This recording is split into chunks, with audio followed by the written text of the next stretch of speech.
Hey everybody, this morning we are talking about worship. We are taking a break from our series that we've been in for the last for all year.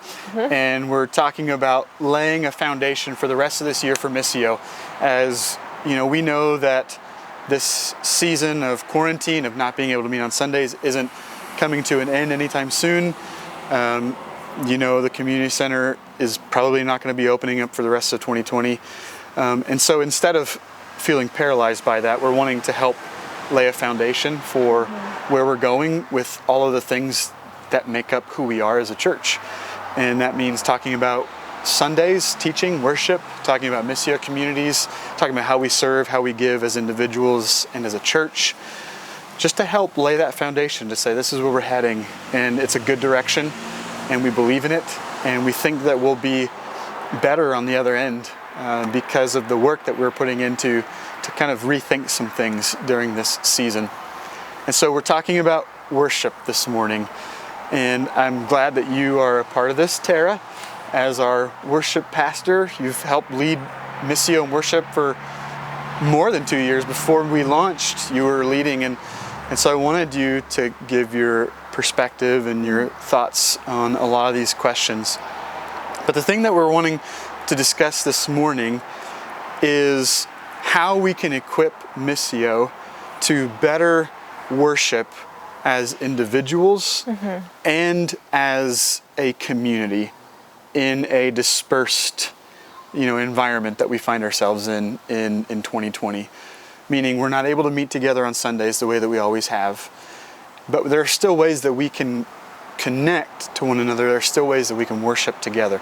And so that's what we want to talk about. And we kind of first have to answer the question of why this is an important conversation to have, right? Because there's a lot of things that have happened over the course of the year that have kind of led us to have these conversations over the last couple of months, right? I mean, it's been challenging to find how we worship. I mean, has it been challenging for you? Yes. Yes. What has been challenging? Personally? Yeah, personally. Well, I think one of the challenges is that, as we've been creating videos and as we have been recording, there's nothing wrong with worshiping in that way. Or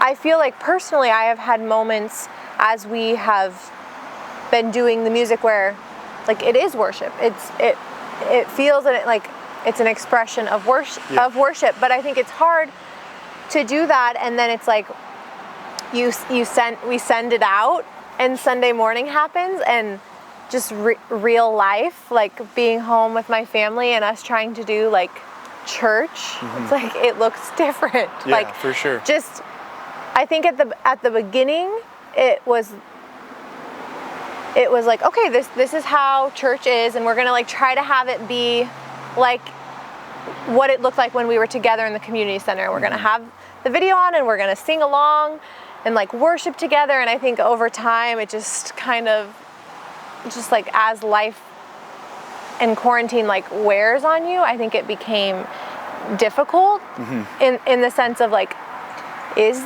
this worship? And I felt almost bad, because I'm in the times where I'm the one leading the music, where it's just playing in the background and we're having breakfast and just trying to wrangle the girls, trying to hear what the message even is, and just struggling with if I'm struggling with this, I can't imagine everyone else is having an experience where they're this is amazing, these moments of worship. And so I think a challenge has been just personally of what it has looked like, and kind of the challenge of rediscovering what is worship.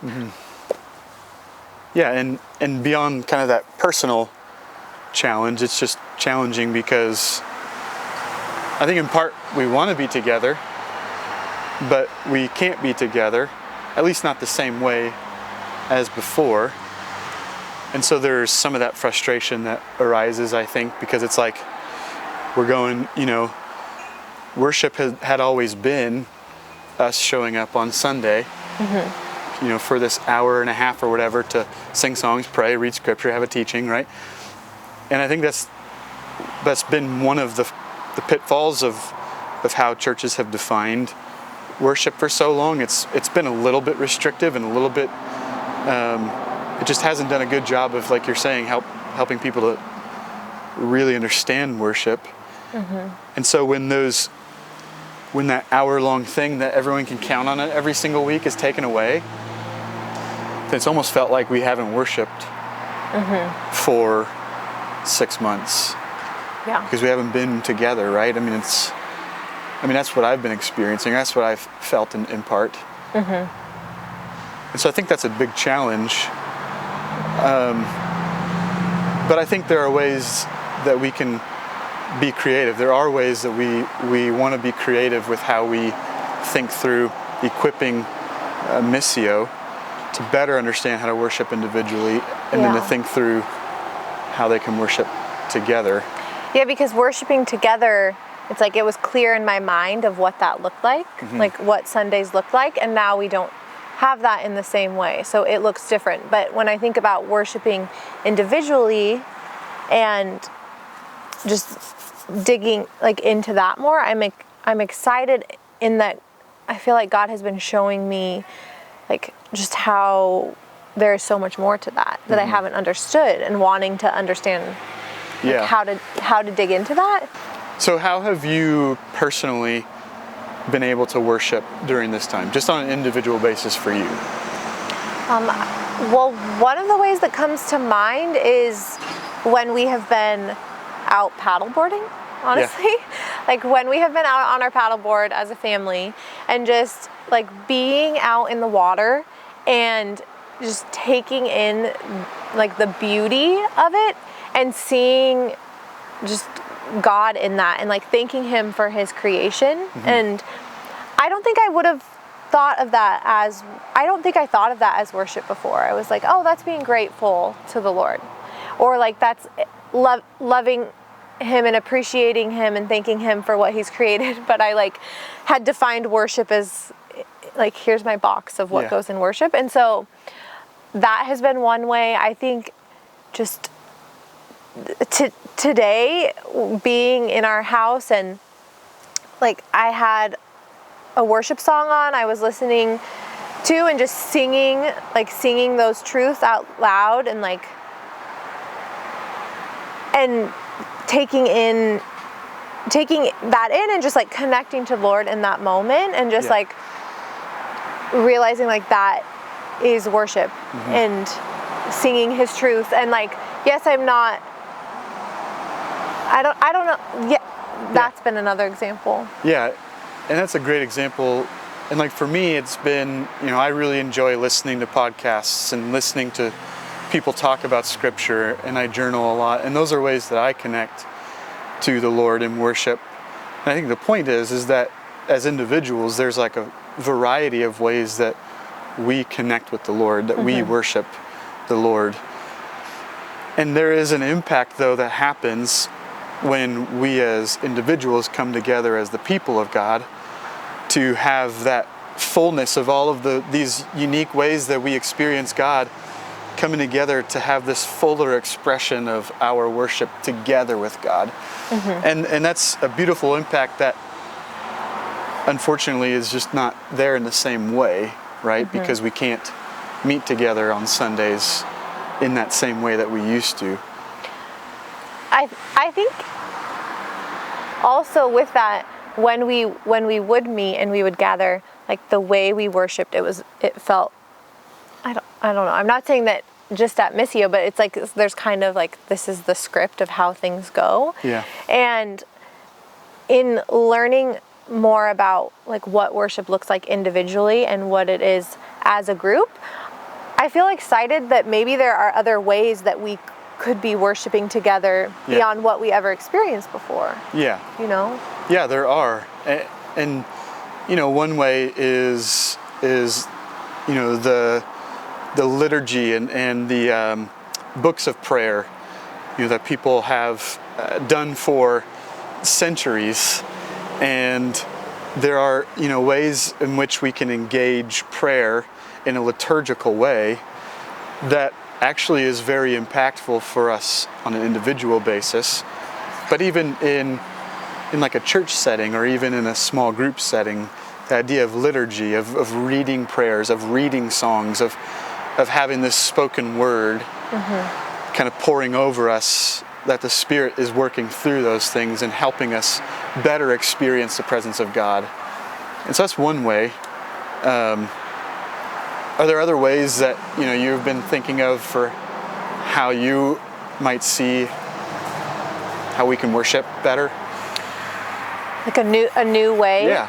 Well, one is Visio Divina, which I've heard of Lectio Divina and done that, but I was like, what's Visio Divina? Yeah. And so in terms of looking at an image, and maybe, I was going to say, well, and looking at an image and connecting to the Lord in that way, and like connecting through prayer and through seeing the beauty of that image and how it connects to Him. So that's a way that I didn't even realize that was a thing.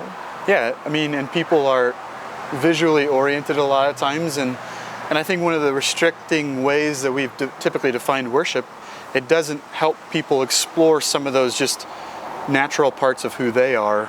Someone might be more visual, somebody might be more, audio or whatever, and I think what we want to do is help people better understand, okay, so there's more to worship than what we have typically defined it as, both on a personal level, but even on a communal level. And that's kind of where our Missio communities that are going to be launched will come into play, because we're going to have our Missio communities help kind of lead that communal part of worship, which I think will be really cool, as they'll get that chance to dig in together and to explore, okay, so as our group right now, here's how we're worshiping God in this moment. And so that's going to be a really fun way for people to experience communal worship when we don't have that Sunday experience like we always have had. I mean, we know that it has been really difficult in this season, and I feel like it's been like people are facing different challenges, but it's hard not being able to be connected and to know really what's going on. Yeah, for sure. And I think that's where our role as leaders of Missio is that we are going to create as many spaces for people to step into worship as we can, both individually and and in groups as a community of faith. And it's going to be some really fun things that I think we're going to explore, new ideas, and we need people's ideas of what that looks like, because we definitely don't have all the ideas. We have some. We do have some ideas, but we want people to give feedback on what that looks like, and when people are struggling with that, we want them to reach out and just say, this is hard, this is challenging, because that's what the community of faith does, is we come together to carry those burdens with each other. And I think as we continue moving forward, there's going to be a lot of really great opportunities and great things for us to help equip people at Missio to really worship and to become a people of worship. And I think that's going to be the thing that's going to be really neat to see, is that we aren't a people of faith who worship, but we are the worshiping people of faith. Like, we are a people of worship. So I'm excited for where it's going to go, and it's going to be some really fun things ahead. Okay, we did it. Literally in 2 takes. Is that a good thing? Oh my gosh. Because I think we don't need to, because I think there's, I feel like that was like to the point, like we could have gone into more, but and some of that will come up as we go. Right.